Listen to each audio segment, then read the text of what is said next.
Rector, distinguished guests, ladies and gentlemen, pupils of St. Columba's School, it gives me pleasure to extend my own welcome to you today. It's a privilege and honour for me to address you on the occasion of our prize giving. We gather to celebrate the successes and achievements of our prize winners and of our many others who contribute so much to the success of our school and the wider community. This is the 127th St. Columba's prize giving.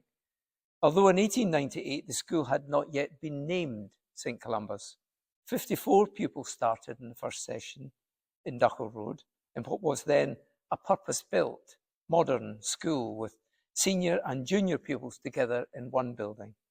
Over the next century and beyond, the school would operate from a number of different sites in Kilmacombe. The curriculum of English literature and grammar, Latin, history, French and German, arithmetic, mathematics, botany and chemistry, art, drill, and of course needlework was not terribly different from the curriculum of 2024.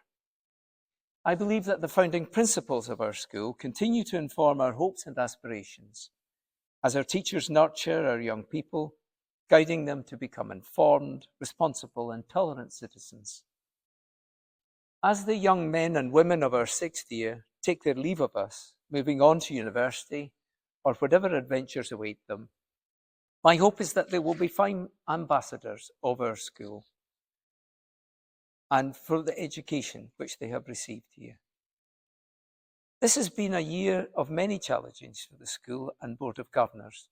The economic difficulties faced by the country have made it much more challenging for independent schools to recruit pupils. And the reduced role here in our junior school has meant that we have had to count every penny. The fact that other independent schools are in the same position hasn't really made me feel much better. The need to control our costs has led us to embark this year on two major projects. The first has been to control our teachers' pension costs, which increased by over 51% over the last 6 years. This involved a lengthy formal consultation process which proved to be successful only because of the cooperation and eminently reasonable approach of our teaching staff, for which governors are very grateful. We are fortunate indeed to have such a committed staff at St. Columba's. The second project is the relocation of junior school to senior school and to sell the Knockbuckle Road site, except for the games hall and surrounding site. Once accomplished, this will significantly improve the school's finances and allow us to look to the future with confidence. I mention these projects very briefly, but they represent an enormous time commitment by governors, and we should not allow ourselves to forget that they are volunteers who give of their time and expertise so willingly. I mention in particular Mrs. Ali Broadley, who has played a leading role in the relocation project, and Mrs. Sue Bomfrey, who chaired the pension consultation with teaching staff. Following recent meetings with parents, of which there were quite a few this term, a number of people have come forward to volunteer their services to the school and to the board. Mr. Graham Craik and Dr. Mary Jackson, both parents of children at the school, will join the board and others will follow very soon. I'm grateful to Mr. Michael Parkinson, who is providing his considerable expertise in support of the relocation project. With a general election looming, we are now preparing for the imposition of VAT on school fees, which I predict will in the end prove to be an enormous folly.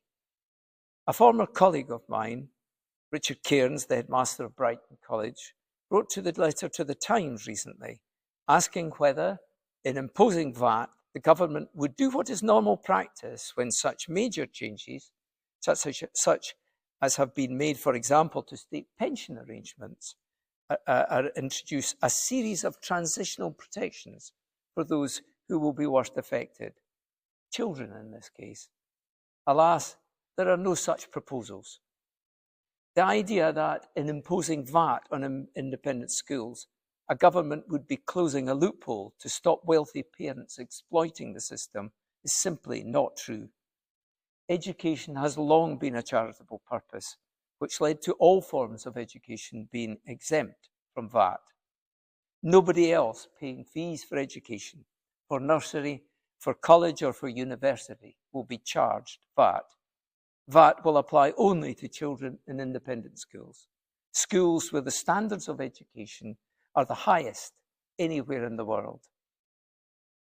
These same parents are already paying for the education of their children in the state system, paying twice in effect.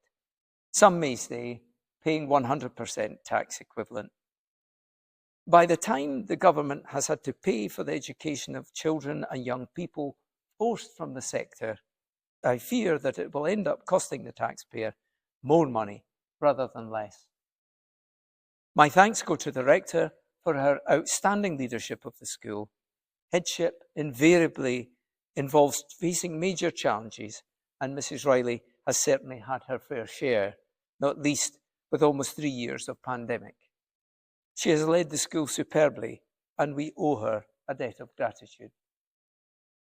I had the good fortune to attend the Silver Tablet a few weeks ago. I have attended quite a few Silver Tablets over the years, but I've never seen such an outstanding talent from all competitors, 5 in this case, with 2 sharing the prize. When I gave the rector's speech at Prizegiving, I was often annoyed when the chairman speaking before me stole the highlights of the year, so I shall leave it to Mrs. Riley to mention the names.